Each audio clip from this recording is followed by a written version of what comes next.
शहादा तळोदा विधानसभा मतदारसंघातील महायुतीचे भाजप उमेदवार राजेश पाडवी यांच्यासाठी रक्षा खडसे यांची सभा। विधानसभा निवडणुका अंतिम टप्प्यात आल्या असून सर्वत्र जोरदार सभा सुरू आहेत।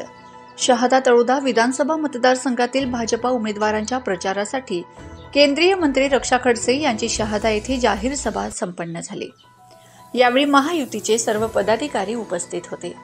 रक्षा खडसे यांनी राज्य आणि केंद्रात सरकारने केलेल्या विकास कामांचे दाखले देत राज्यात पुन्हा महायुतीचे सरकार आणण्याचे आवाहन केले असून शहादा तळोदा विधानसभा मतदारसंघातील महायुतीचे उमेदवार राजेश पाडवी यांना विजयी करण्याचे आश्वासन दिले आहे। या सभेत शिंदे गटाचे संपर्क प्रमुख चंद्रकांत रघुवंशी यांनी गावित परिवारावर टीका केली असून महायुतीच्या उमेदवारांच्या विरोधात परिवारातील 2 सदस्यांनी बंडखोरी केली आहे। भाजपच्या व्यासपीठावरून चंद्रकांत रघुवंशी यांनी भाजपच्या नेत्यांच्या बंडखोरीचे वक्तव्य केले असून रक्षा खडसे यांना आपल्या कार्यालयात येण्याची विनंती केली आहे। सलाउद्दीन लोहार, प्रश्नचिन्ह न्यूज, शहादा। अक्कलकुआ में जहां एक ही हमारा धनुष्यबाण का उम्मीदवार खड़ा है, उसके सामने भी वही पार्सल है नंदुरबार का, आणि तीसरा आपला युतीचा राष्ट्रवादी काँग्रेसचा नवापूरमध्ये भरत गावित आहे, त्याच्या समोर सुद्धा नंदुरबारचं पार्सल आहे। तो भेजेंगे तो एक नहीं तीनों भेजना, बस इतकीच विनंती तुमको करता, कारण शेवटी आमचं बी नाव खराब व्हायला नको।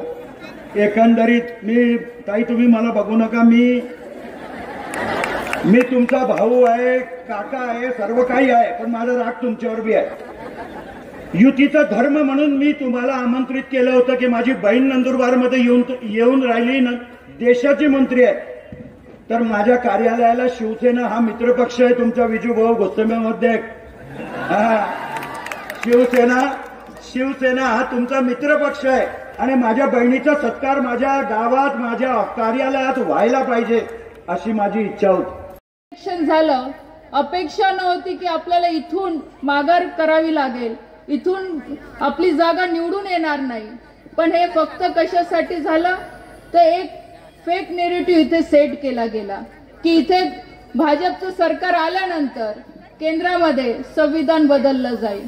पण इथे सगळे माझे आदिवासी बांधव बसलेले आहेत, सगळे समाजातले इथे लोक बसलेले आहेत। मी आपल्याला सांगते, जर संविधान बदलायचं असतं तर कदाचित आदरणीय आपल्या देशाचे प्रधानमंत्री नरेंद्रभाई मोदींनी कधी त्या संविधानाला एक ग्रंथ म्हणून कधी त्यांनी बोलले नसते। त्यांनी नेहमी संविधानाला एक आपला ग्रंथ मानलेला आहे की ज्या माध्यमातून या देशाचा विकास, या देशाचे विचार आपण घेऊन पुढे चालले आहोत। सगळ्यांना सांगतात की हे भाजपचे लोक संविधान बदलणार आहे, पण तुम्ही सुद्धा सगळे विचार करा की ज्या संविधानाची आपण पूजा करतो, हातात घेऊन असे हलवत असतील तर यांच्या मनामध्ये किती संविधानाबद्दल सन्मान आहे। ह्या गोष्टीचा सुद्धा आपल्याला विचार करायची गरज आहे। आणि संविधान हा आपला ग्रंथ आहे, तो काही फक्त एवढा पुस्तकाचा कागद नाहीये की तुम्ही त्याला असं हलवणार, आणि एवढ्याशा पुस्तकामध्ये कधी संविधान बसू पण शकत नाही। ह्या सगळ्या गोष्टींचा आपण सगळ्यांनी विचार केला पाहिजे।